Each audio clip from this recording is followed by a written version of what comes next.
polígono.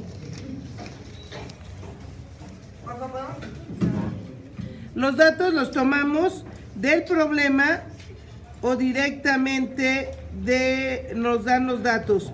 En este caso el nadador tiene una velocidad de 90 metros por segundo y va en un ángulo al este. Y el río se mueve con una velocidad de 120 metros por segundo en un ángulo al norte. Igualito que en el caso del método del paralelogramo, para este método necesitamos emplear una escala. Siempre la escala nos permitirá trabajar nuestros vectores en el papel. De tal manera que vamos a decir que en este caso 1 centímetro del cuaderno equivale a 10 metros por segundo del nadador o del río. De tal manera que el vector A va a tener 9 centímetros con un ángulo al este. Y el vector B va a tener 12 centímetros con un ángulo al norte. Coloco la rosa de los vientos siempre para que en esa posición quede mi vector 0 grados, 90 grados, 180 grados y 270 grados. Este, norte, oeste y sur. Una vez que ya tenemos eso, elijo un color para yo trazar mi punto de referencia. Mi punto de referencia es mi plano cartesiano a escala. 1 o 2 centímetros para cada uno de los lados es suficiente.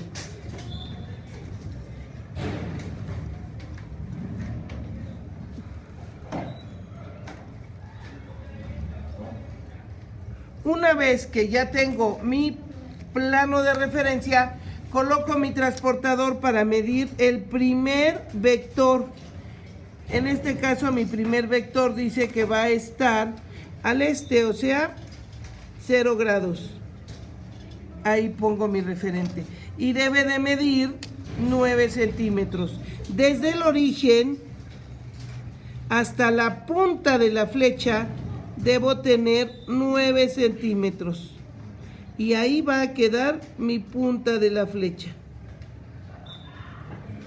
Le coloco sus datos al vector. El vector es el vector A. En datos originales, 90 metros por segundo, ángulo al este. Como estoy en el método del polígono dice que donde está la cabeza del primer vector o del vector que estoy trazando, debo colocar la cola del siguiente vector. Eso me obliga a colocar entonces en este punto mi marco de referencia nuevamente, para que a partir de ese marco de referencia yo pueda trazar mi siguiente vector. En el siguiente vector voy a colocar mi transportador que me dice que ahora se va a ir a 90 grados. Ahí lo tengo. Y este vector va a tener una magnitud de 12 centímetros.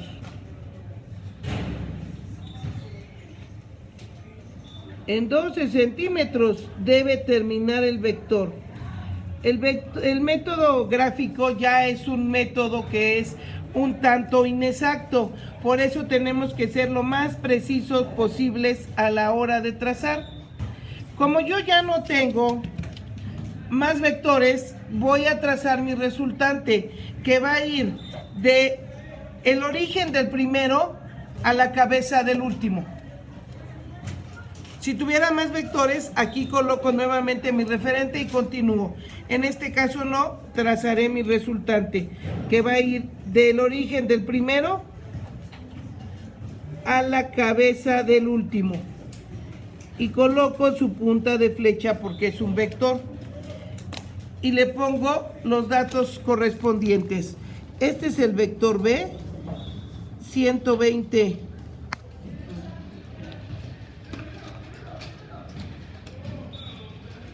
metros por segundo, ángulo 90 grados. Mido la magnitud del vector resultante.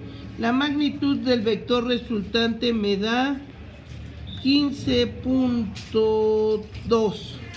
Si lo afecto por la escala, el vector resultante va a ser de 152 metros por segundo con un ángulo, y coloco mi transportador en el origen porque ahí está la cola del vector, y me dice que tengo un ángulo de 53 grados. 53 grados. Y así debe quedar.